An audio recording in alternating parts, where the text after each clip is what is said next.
ఉగాది పచ్చడి విశేషం ఏంటి? ఉగాది పచ్చడిని అలానే ఎందుకు చేసుకుంటాం? ఈ ఉగాది పచ్చడి తినటం వల్ల కలిగే ఫలితాలు ఏమిటి?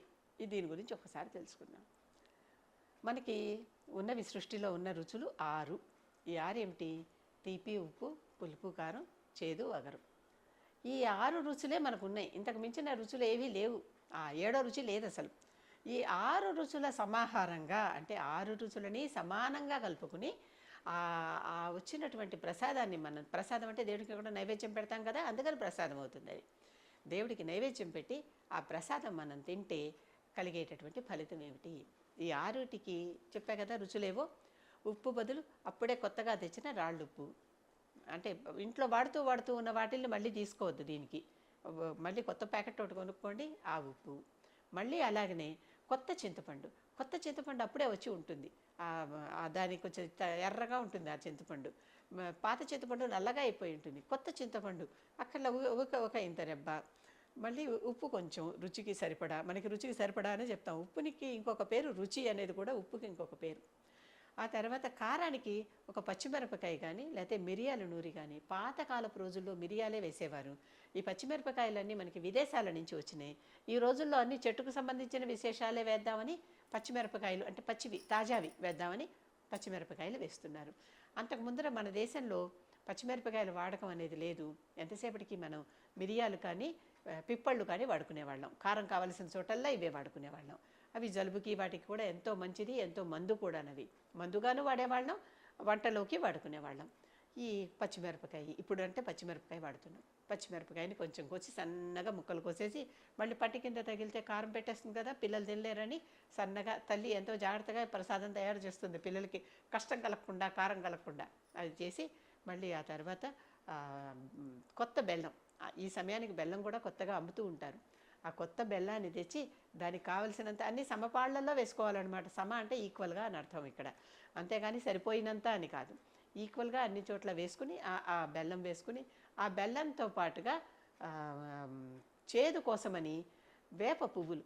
వేప ఎంత మంచిదో తెలుసు కదా. వేప చెట్టులో వేరు నుంచి పువ్వు దాకా, కాండం దాకా మొత్తం ఆకు పండు అంతా కూడా మొత్తం ఔషధప్రాయమే. దాంట్లో ఔషధం కాని భాగం అంటూ ఏమీ లేదు. అటువంటి, మీకు ఇంట్లో దోమలు ఎక్కువగా వస్తున్నాయంటే వేప కొమ్మ ఇంట్లో తీసుకొచ్చి వెలిగించి ఆ పొగ వేయండి.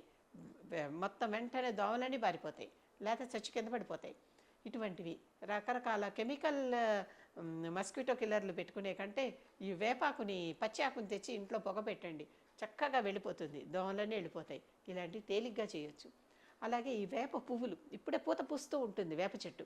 ఆ వేప చెట్టు నుంచి వేప పువ్వు సేకరించి, ఆ వేప పువ్వులు, వాటిల్లో కూడా తొడిమలు అవన్నీ వేయం, చక్కగా రేకులు మాత్రమే తీసి ఆ వేప రేకులు. ఇది చేదు కోసం.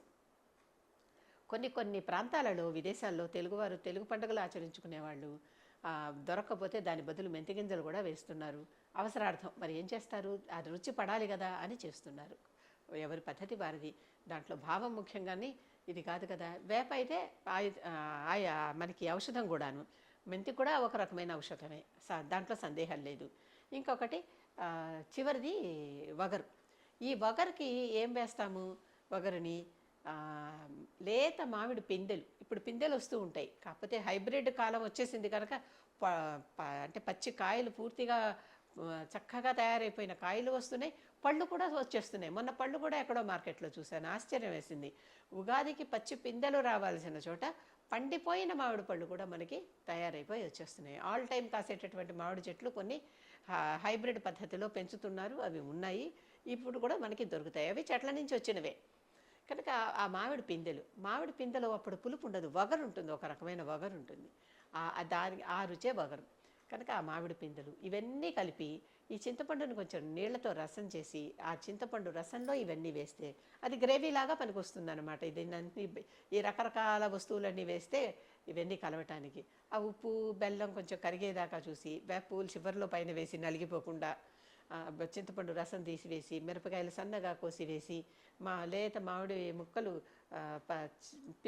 పిందెలు లాంటివే తీసుకుని చిన్న చిన్న ముక్కలు చేసి వేసి, కొంతమంది తీపికి బదులు చెరుకు ముక్కలు కూడా వేస్తున్నారు, సన్నగా ముక్కలు చేసేసి, వారి ఇష్టం. బెల్లం కూడా చెరుకు నుంచి వచ్చిందే కదా, అది కూడా చేయొచ్చు.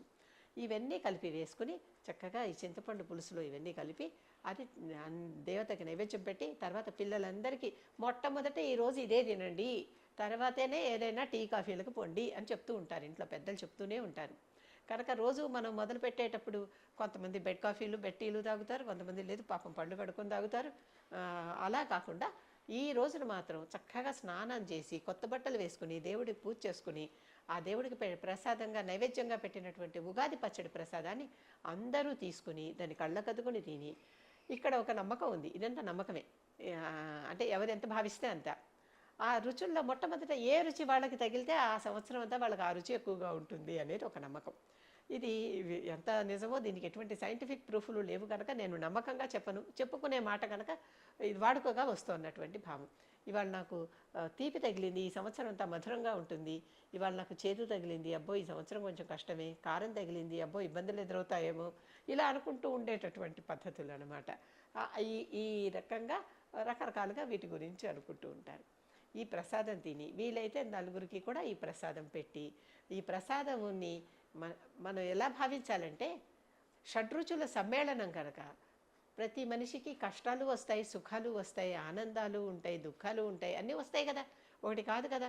కనుక అన్ని రకాల వాటికి ఇమోషన్స్కి, అన్ని రకాల భావాలకి, అన్ని రకాలటువంటి మనకి జరిగేటటువంటి రకరకాల విషయాలకి స్పందించకుండా అన్నిటినీ సమానంగా తీసుకో అని చెప్పటానికి గాను ఈ పచ్చడి మనకి తార్కాణంగా నిలుస్తుంది.